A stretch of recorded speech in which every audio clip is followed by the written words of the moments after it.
Logistics is a really important aspect of growing your direct-to-consumer farm-to-fork brand. And today we're going to talk about what are the different logistic options out there for getting your product accessible to more consumers, and which one is going to be the best and most appropriate for you. So this is one of those versus episodes. Welcome back to Food Chain Wars. This is a show that's really just all designed about helping you climb the value chain, get ahead, and fight with the big box brands that are out there to reclaim your rightful market share. My name is Brooks with GraceCart, joined with my brother Blaine, CEO of Seven Sons, as always. So Blaine, in this episode, what we're going to do is talk logistics, and we're really going to break down the different common sales channels that farm fork brands consistently use, which is really three different models out there. There is buying clubs or pickup locations, and that's the whole idea of customers order online. You meet them at a centralized location to pick up their order at a certain time and date.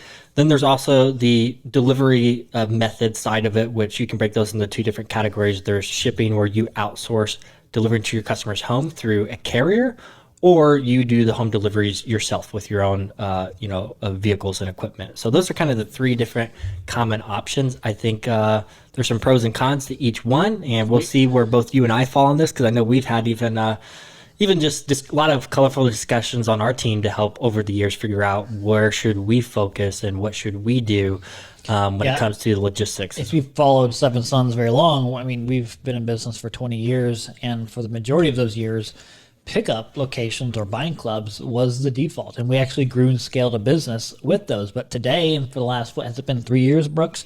We have migrated and have become pretty much a 99% shipping only business. So we have experience in both realms, lots of experience. So let's go ahead and start in that order then, based on kind of how we got started. So buying clubs is what we called it, and that's what we started with. And you could structure the term buying clubs a lot of different ways, but for us, that was really just customers place an order on the website. You didn't have to join a membership or anything to start the buying clubs or to get started, but that's what we referred to them as.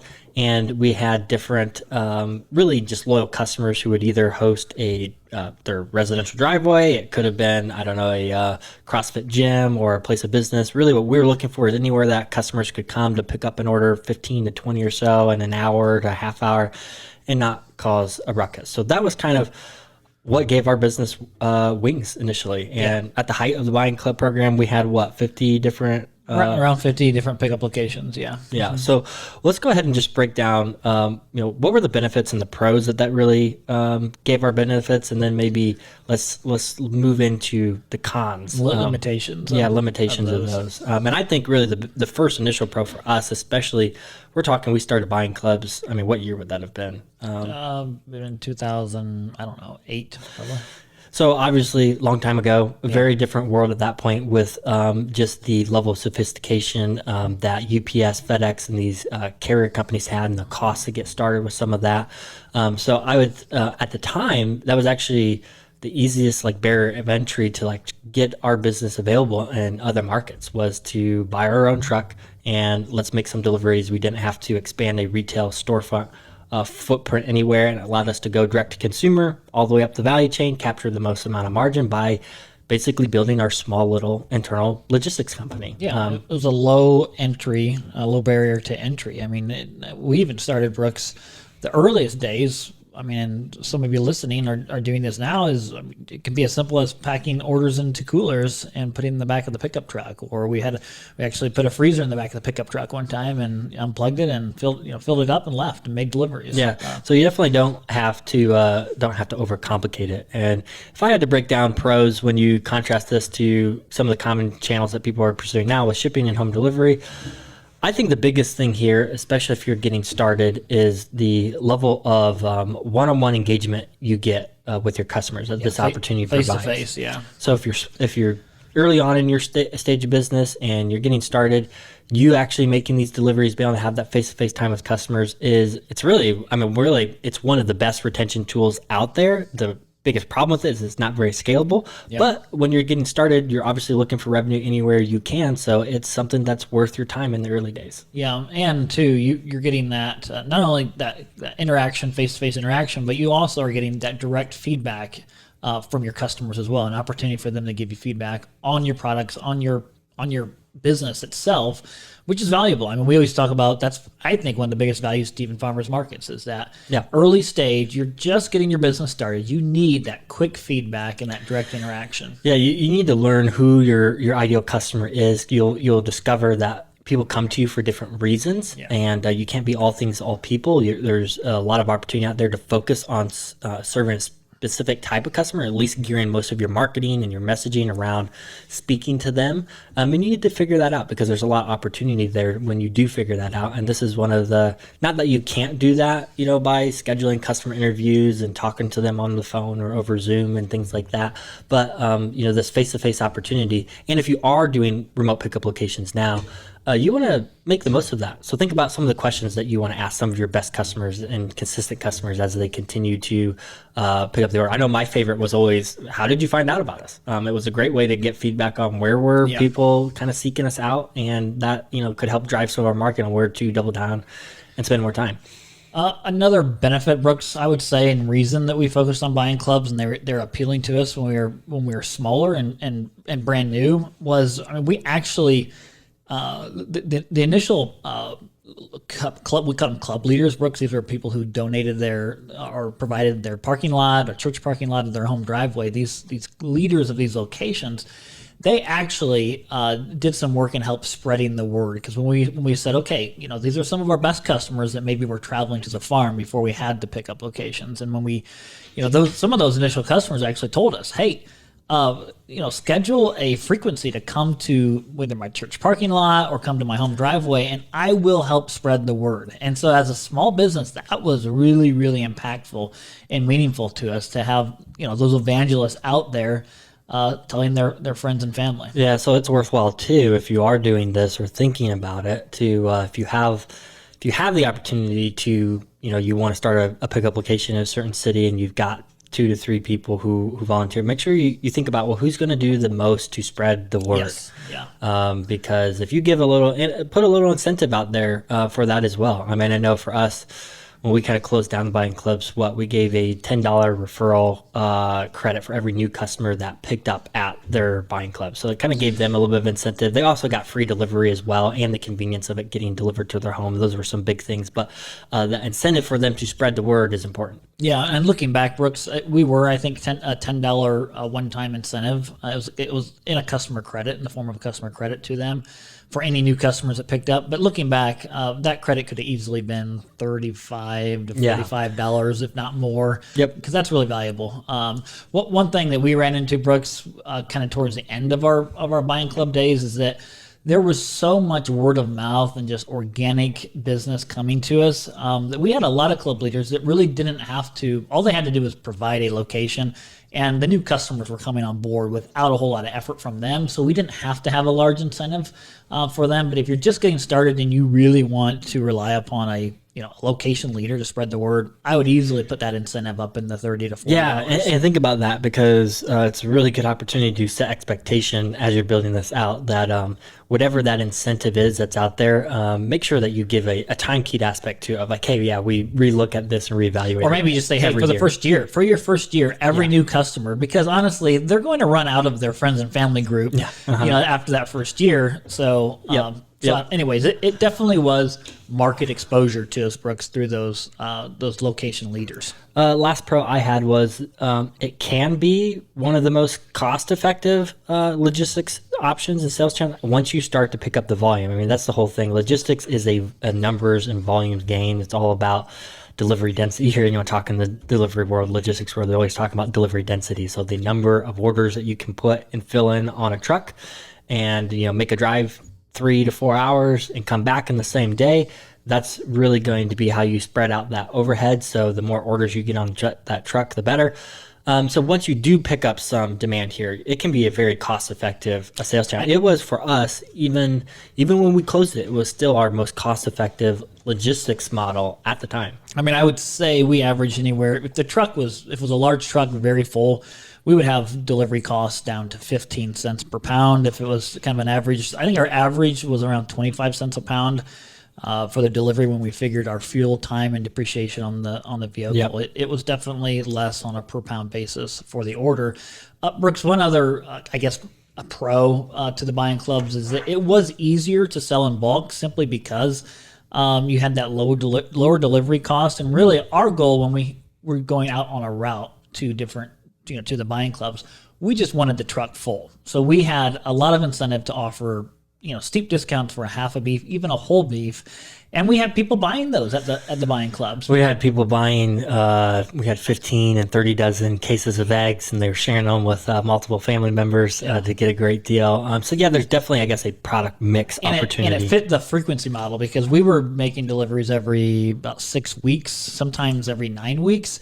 So it just made sense. They're going to bulk up and stock up their freezer because you may not be back for another 6 to 8 weeks or so.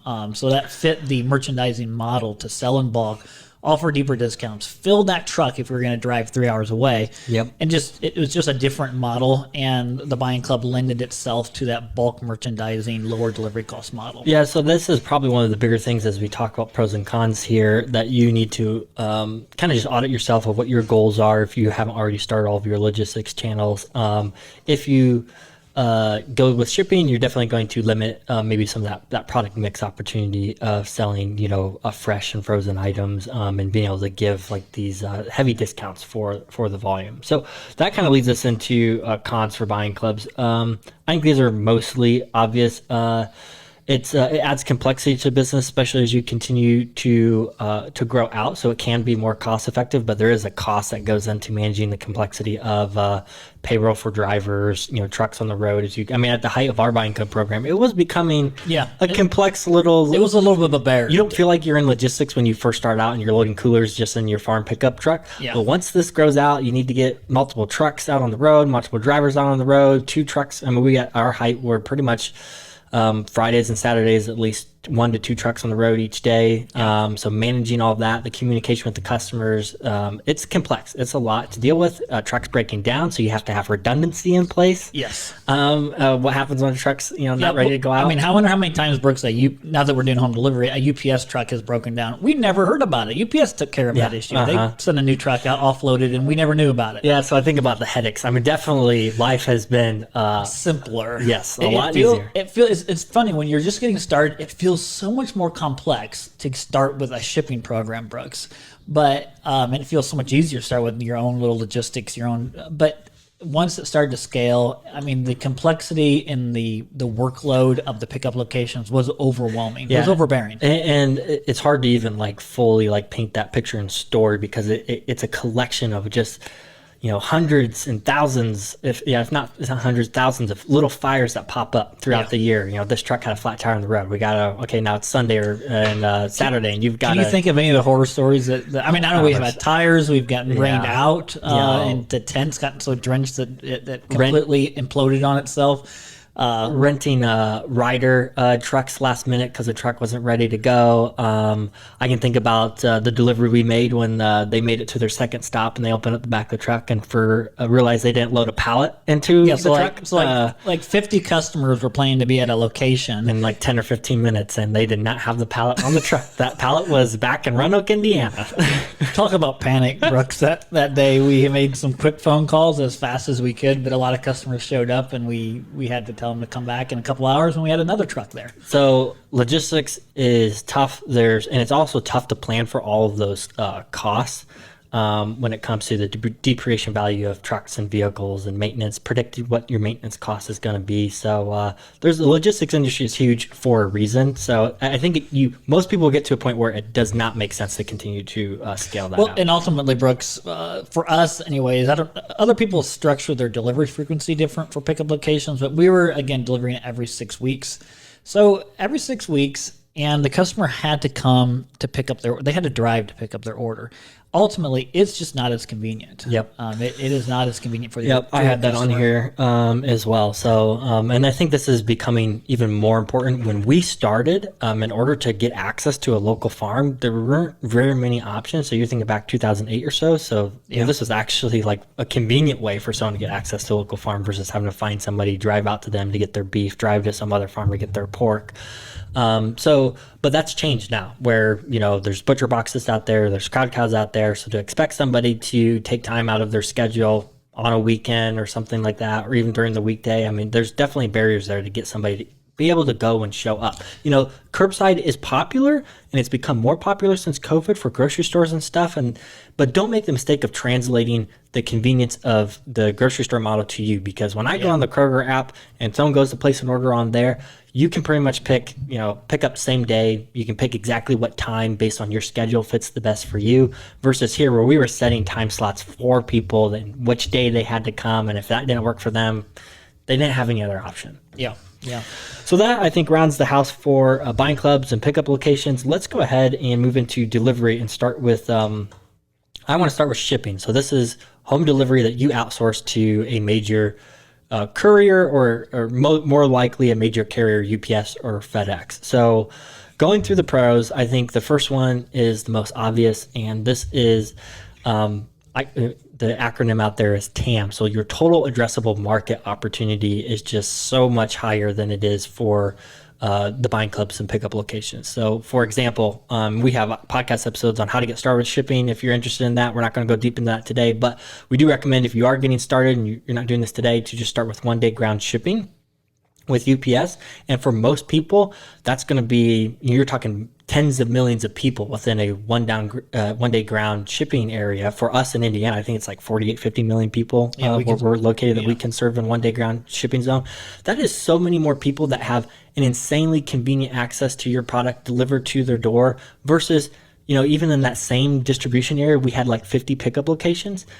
Not nearly as convenient, and plus it's only convenient for the people who are within 10, 15 minutes drive to those pickup locations. This is every zip code within that 1-day ground region. So of course, as you start to scale this out, start shipping 2-day ground or nationwide, obviously that makes a huge impact to your total addressable market. So I think that's the biggest. Yeah, and two, it's you're piggybacking on someone's existing infrastructure. So you're not, yes, it costs to have UPS make those deliveries, Brooks, but it's not an overhead, it's an input. And so that means it's much more plug and play.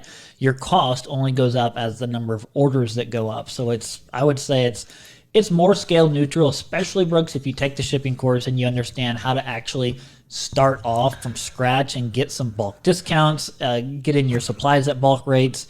It's not. Yeah, that's what I had on here too, was easy to start, which actually will surprise most people. Yeah, most people would say it's not easy to start, and we would say the opposite. Most people will start out doing pickup locations because they think they have to, and that shipping's so complicated and it must cost so much money that there's no way a little guy like me could do that. That's actually not the case. And to get started from scratch, I typically recommend going this route because it is so much easier to get started, and it's the holy grail of convenience, product delivered to your customer's door.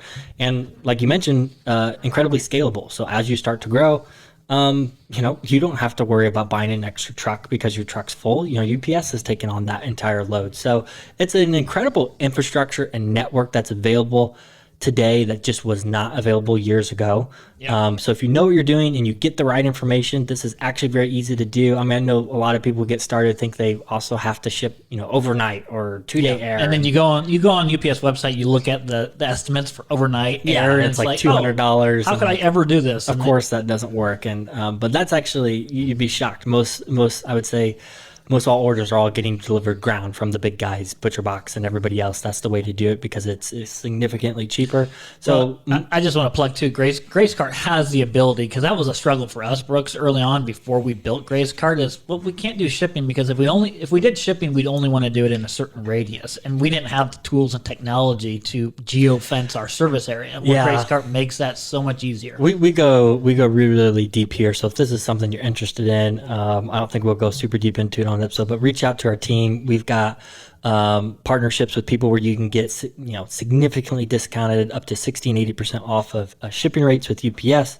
We've got a course on how to get started with 1-day ground shipping. So no matter what size you're at, this is very, very possible for you to do with a very little upfront investment. If you buy a pallet of packaging, a little bit of gel packs, you've got everything that you need to get started. It's just a technology problem at that point, which we've tried to conquer with Gravescart. So super easy to get started when you contrast it to all of these other channels that we're going to talk about here. And last one I had, Blaine, was when we talked about it, was it's the holy grail of convenience, getting it delivered to your home. Yeah. Yep, it is. So moving to cons, I would say the biggest con, and this is one I hear the most often, and it's the one that's the most true, is the relationship factor. There is no face-to-face time when UPS is delivering your product to your customer versus you meeting the customer at a pickup location. So I think that's the most material difference. And it's something to for sure, it's something to consider and be aware of, and I think that's my biggest thing. I still a lot of times will recommend people to get started with shipping because it's easy, but you do have to realize that you're not getting that face-to-face time, so you have to do other things in order to help tell your story to your customer, engage with your customer, and get some face-to-face time virtually. So that translates to us. You guys know we talk about a lot on this show. We do a lot with content marketing, videos, a weekly newsletter that we are just religious about. We don't ever miss a week. Even just small things, Brooks. Being intentional about inviting them to come visit the farm, no matter where they live, or sending an email that shows them that we have an on-farm store. Just builds that authenticity. We put a ton of effort here. Like obviously your story, and most people don't realize when they start direct marketing, if you're a Farm to Fork brand, you're really you're one of your biggest jobs is to be a content marketer at the end of the day, telling your story, because the only reason why someone's coming to buy from you is because they lost trust in where they were buying their food. Yeah. So they need to, and it's your job to help build that trust with them. And that happens through talking to them, being able to share the behind the scenes of what's going on at the farm. So you need to put a lot of intentional effort here.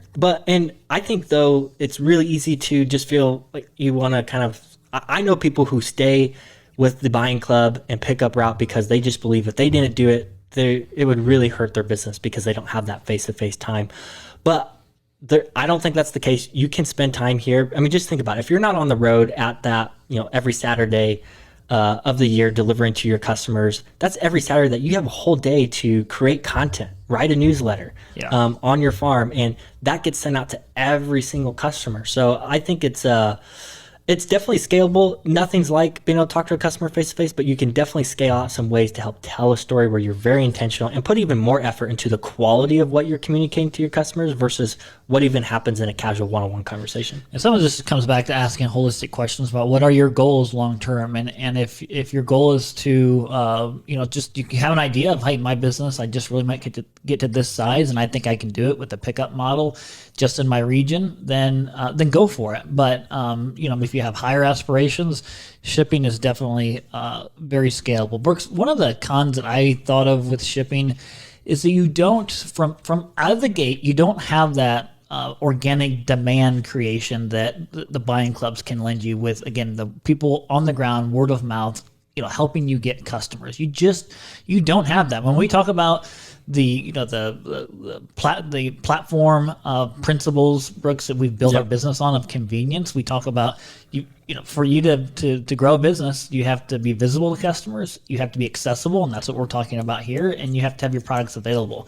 What shipping doesn't get you is that visibility in front of your customers, where the buying clubs have the combination of you're getting available pickup points, but then those pickup location leaders or whoever you're partnering with, maybe it's a integrative health practice that you're partnering with, they're going to spread the word to their patients. You just don't get that with shipping. So I think it's important to recognize there's a lot of benefits to shipping, but you have to take responsibility then for demand creation, generating that demand for people to get onto your website and to place an order. Yep. So. Nope, it's a good point. Last one I had for cons was, the logistics system, it's incredible how reliable it is with UPS and, some of these companies now, but it's not perfect. So you're definitely going to have problems, and you will have to make that right with your customer. And I see too many times where people don't have that right expectation up front. So then it gets them into situations where they're sometimes battling with their customer, or whether or not it was, you need to give them a refund or try to reship product to them if something goes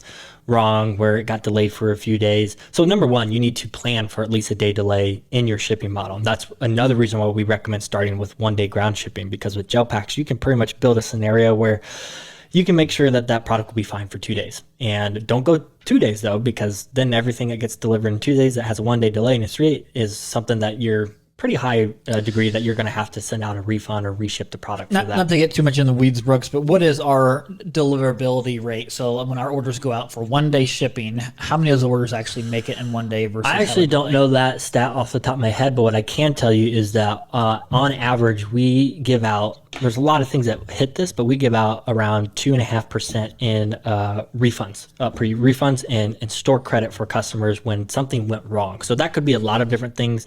That could be a shipping mistake that happened by the carrier. That could be a fulfillment mistake where we sent them the wrong item, so we have to reship that or give them a credit for it. So any type of fulfillment or logistics related mistake, or even product quality control would fit into that. And that's just something you should be planning for if you're planning to do shipping, and it's a comparable number if you're planning to do shipping when it comes down to any types of refunds you're going to have to give based on what could go wrong throughout the entire experience. One big pro and con that just popped in my mind here, Brooks, and it comes back to this demand creation. When I talk about demand creation, it's like, how do people find out about you? How to actually gain a customer? Where I was talking about the pickup locations, having that natural, organic people on the ground, kind of spreading the word for you and working for you. But what we did find, Brooks, when we started to do a social media, paid advertising to acquire customers, our conversion rate on advertising for the pickup model was a lot lower. Yeah. It just was, because you're getting people that never heard about you. You're kind of putting an ad in front of them. They're not that, it's not like they were out there looking for you to begin with. So then they get to your site and they realize, wait a minute, I gotta drive 30 minutes or 15 minutes to go pick this up. This is a little different. Our conversion rate was a lot lower. One, because it just wasn't as convenient for someone brand new. So that our advertising cost, Brooks, when we were doing paid ads, was actually higher. And also, we could only put Facebook ads in the areas where we actually had pickup locations. Well, the beauty of Facebook is there's so much AI driven to the ads that it puts in front of people.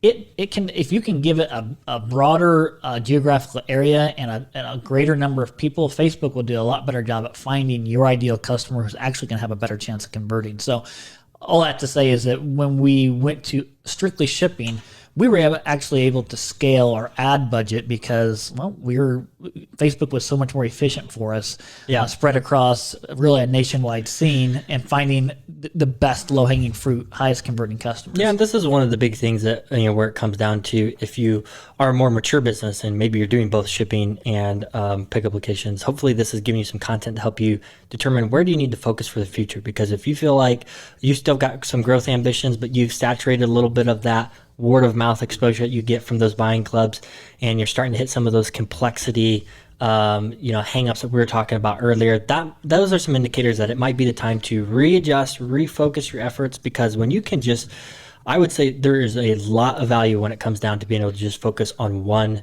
channel, because you simplify and it takes a ton of complexity out of your business.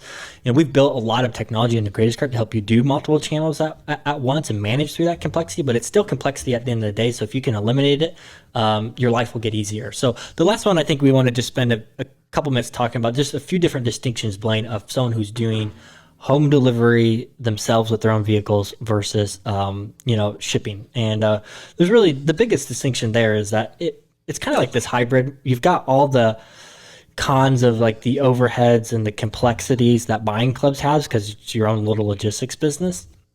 And you don't fully get all of the benefits that we just talked about when it comes to shipping, because it definitely doesn't, create that total addressable market. Because if you're doing your own home deliveries, again, in order to get the cost to work well, it's all about delivery density to a certain area. So you can't possibly service every zip code in a 1 day ground region unless you were, at a massive scale and you had a lot of you were in a very urban area.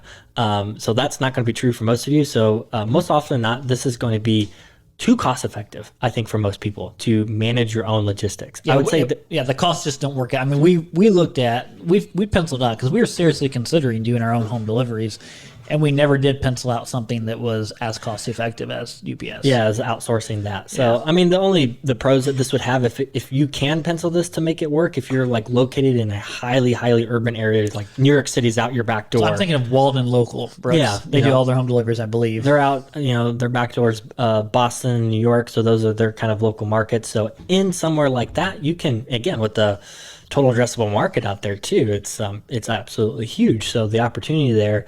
And then the pros that they're getting out of it, so these would be the pros of home delivery, is I would say customer confidence. When a customer knows that you're the one, they're buying a perishable product online, it's going to be delivered by the actual brand in refrigerated vehicles. There's a little bit of confidence that comes with that. Yeah. And obviously control over the delivery experience, so the quality control of that as well. So you might be able to, if you're organized, structure it to where you're going to have less logistics mistakes that you run into than maybe UPS is going to have. And you have obviously a higher incentive to make it right for the customer. So there's some customer experience benefits that are possible through this. But I think most people are going to really see that there's just a barrier to entry there. The numbers don't make sense for your situation. So I think, Blaine, that kind of boils this down. I just made a few notes. If you're trying to, kind of really audit what's right for you, some of the things to consider is your urban proximity. Where are you located? Because if you're doing you're trying to do buying clubs, but you're not anywhere near a major metro, I mean, it's just really going to limit that opportunity for you. And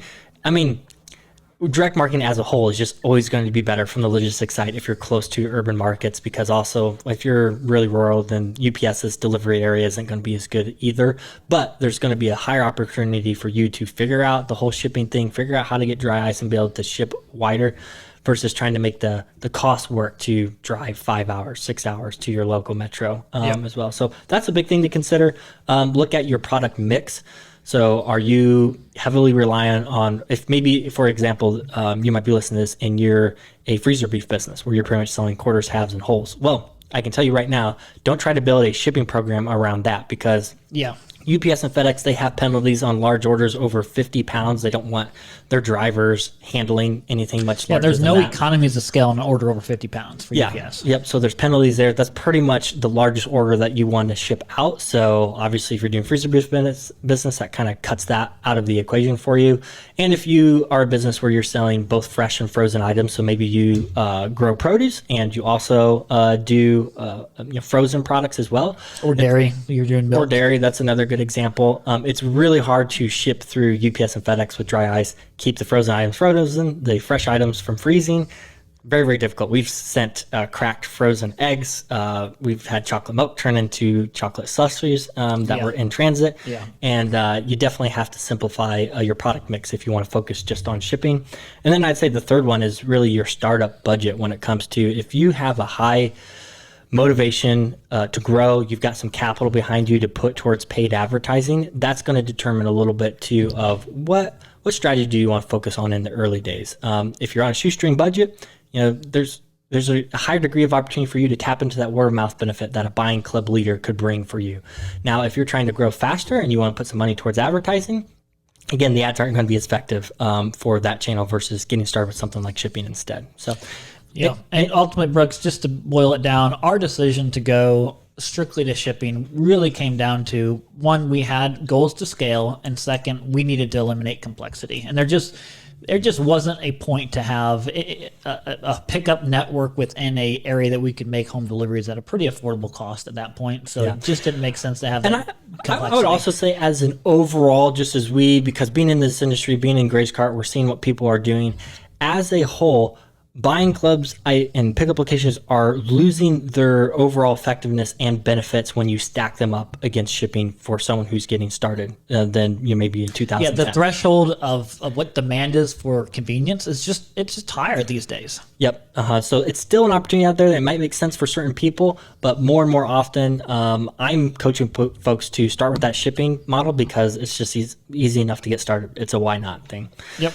All right, hopefully the episode was helpful. Go to foodchainwars.com to leave us your feedback. Subscribe to the show if you're new. Drop a review if you've been around for a while and you've been getting value from the podcast so far. If you've got an idea for a future episode for us, be sure to leave us a voice message on that website as well. We'll consider that for the future.